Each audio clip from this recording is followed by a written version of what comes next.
Hello, everyone, and welcome to our second session in the Level Up virtual series. This series is meant to consist of a number of brief sessions on services and resources the RIT Library can provide for you. You may know something or have an awareness of some of these topics already, or these topics might be totally new to you. Our hope is that you will find these mini sessions helpful and informative, and that you will learn about features and tools that you may have not known about previously. The sessions are being recorded, so you will have access in the future to them as well. I'm going to change my screen now so that I can share the library's homepage with you. So please bear with me for just a moment while I get that set up. All right, you should be seeing the library's homepage now. The search box that you see on the homepage is known as the Summon search. Summon is a discovery tool that allows you to search across the majority of the library's resources from a single search box. This means that your search can generate results that are journal articles, newspaper articles, magazine articles, print books, ebooks, media, and so on. Prior to the existence of tools such as Summon, users would have to search each individual database and the catalog in a separate search. Similar to Google, when using Summon, you will generally receive a large number of results. This can be helpful for providing you with a broad overview of what is available to you from the library on your topic, but it can also be a little bit overwhelming because of the sheer volume of the quantity of results. Today's Level Up session is intended to provide you with some strategies and tips to help you generate an efficient and relevant list of search results. Proficient searching is an example of where more is not better. The end goal here is to establish or to obtain a concise and useful list of results. So let's take a look at Summon, and we'll conduct some actual searches utilizing some key strategies. So for our first sample search, let's just type in leadership styles into the search box and click to search. We'll see the number and types of results that are generated. So you'll see the number is right up here at the top. It's over 1 million. In fact, it's almost 2 million, 1,786,635 results. That's not helpful. It's too many results. It's overwhelming. How would you know which ones to look at or utilize? You can't just assume necessarily that the very best out of 2 million results is right at the top. So we have to refine this. And there's several ways we can do that. We got that many results because our search was very broad leveled, very wide ranging, not very specific at all. So let's use a connecting term and add a second search term to this actual search. So I'm going to say and is my connecting term, women. Now the connecting terms, they're actually called Boolean operators, and there's 3 of them. They're small words, but they're pretty powerful when searching.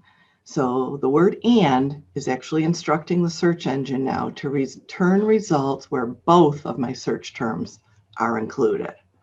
Okay, so we had almost 2 million results with just plain leadership styles. So now we're adding and women. And one of the requirements of using the Boolean operators in Summon is that those connecting words must be all in capital letters. So you'll notice I have capitalized each of the letters in the word and. So let's run the search. And it's thinking here a little bit. And it has narrowed down our results to 594,849. So it removed a significant number from the almost 2 million that we had initially. I want to talk a little bit about the 2 other Boolean operators before we go any further. Or is the second Boolean operator, and that would be instructing the search engine to return results to you where either of your search terms appear. So this is generally going to expand your list significantly, and it might become not only larger and more overwhelming, but it might become useless because the terms or the results could contain either term, not both. But it really depends on what you're looking for. If you have a search where a synonym would be a useful strategy, so say, for example, you were going to do a comparison search of web browsers, you could do Google Chrome or Firefox Mozilla comparison. And then you would get comparative results on both of those those web browsers. So in that regard, or in something similar, it could be very helpful. The third Boolean operator is the word not. And this is used when you want to exclude a certain term or a portion of the information. For example, you might also be wanting to research different email options, but you know you definitely are not interested in a Gmail account, for example. So your search could look like email systems, not Gmail. And that would eliminate results containing the Gmail term. So let's try a couple of little simple strategies with our leadership sample next. Remember, our search here is leadership styles and women. It generated 594,000 plus results, way too many still. So there's something very simple that you can do. You can take the first two words, leadership styles, and enclose them in quotation marks. So what that is doing is reconstructing the search a little bit. And let me show you what happens before I explain further why we're seeing the difference in results. Same exact words we used, now we've added quotation marks around leadership styles. So let's run the search and see if we can reduce that number from the 594,000. And we did significantly. We're down to 52,116. But why? Same exact words we used previously. The reason is when we put the quotation marks around leadership styles, we instructed the search engine to search for those two words together as a phrase or a string. So previously, without the quotation marks, it was looking for each of the words in our search individually. Now it's looking for leadership styles as a phrase and also results with the word women. So it really tightened up our search significantly. We could add a third search term to further focus and refine our results. But rather than do that, I wanted you to take a look at the refinement options that are on the left-hand side of the screen to the left of your list of results. So we can list, or rather refine results by limiting to only those that are available in full text online, only those that are scholarly and peer-reviewed, and you can select more than one of these options. And you may very well have an assignment, a writing assignment or a research paper assignment from a professor where the requirements of that assignment say that your research results must be from scholarly and peer-reviewed sources. So this is a very easy and simple way to eliminate those sources that are not considered scholarly and peer review. You'll also see that you can limit your search to open access items or materials that are in the library catalog. Content type is the next section down. You could limit to journal articles, a dissertation or thesis, depending on what you're looking for, magazine articles, book chapters, ebooks, and so on. So if you only wanted ebook results, you would choose this book and ebook option along with full text online. So that's going to remove the print sources and only give you results that are electronic books. And another group of options are to limit by discipline. Discipline and subject are also very helpful strategies because your search terms might be terms that could be used in more than one discipline or subject area. So you want to focus it to the discipline or the subject area that you are interested in learning more about. And then down below, you'll also see that it's telling you which databases are producing the largest number of results from your search. This is helpful because in the future, you may want to go directly to that particular database to continue research on this topic. You have language options, and then down below that, publication dates.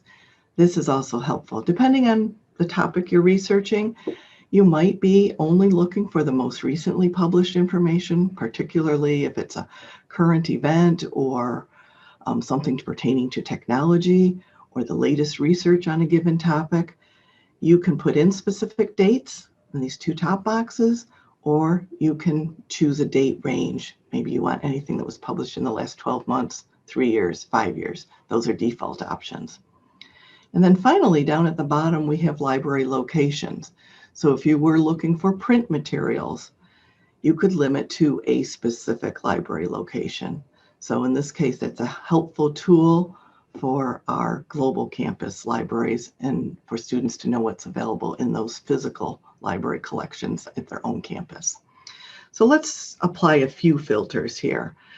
And I'm not going to choose a particular type, but I am going to type of content. I am going to choose business, and I will also choose leadership from the subject terms. And that is going to further refine our results, and it should be updating, yes. So now from the 52,000 that we had previously, we're now down to 2,387.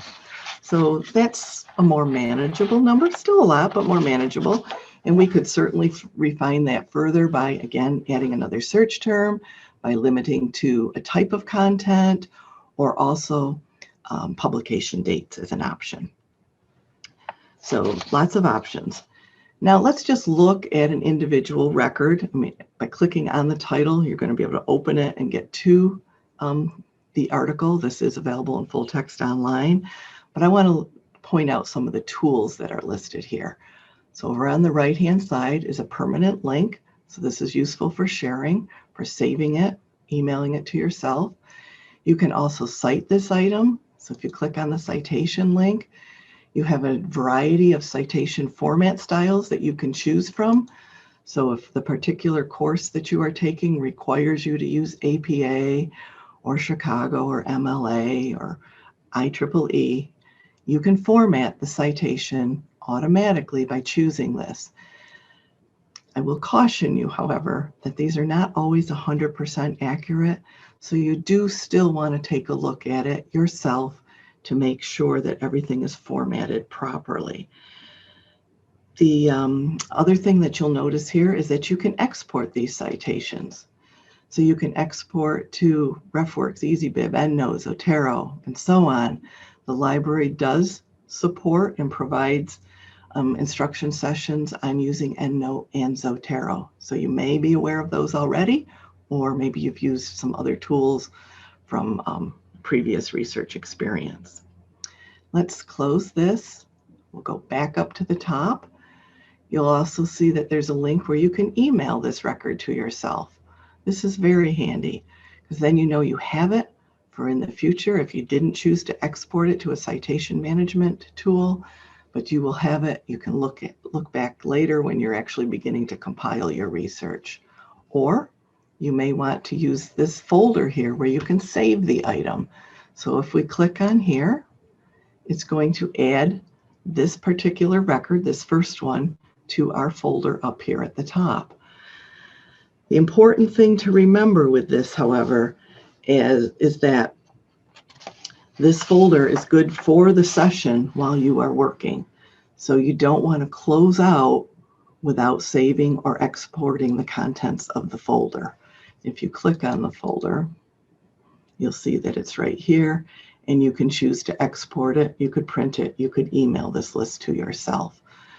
Just remember, you don't want to close out with a folder full of information without having done one of these options, because you will lose that material. It's session specific.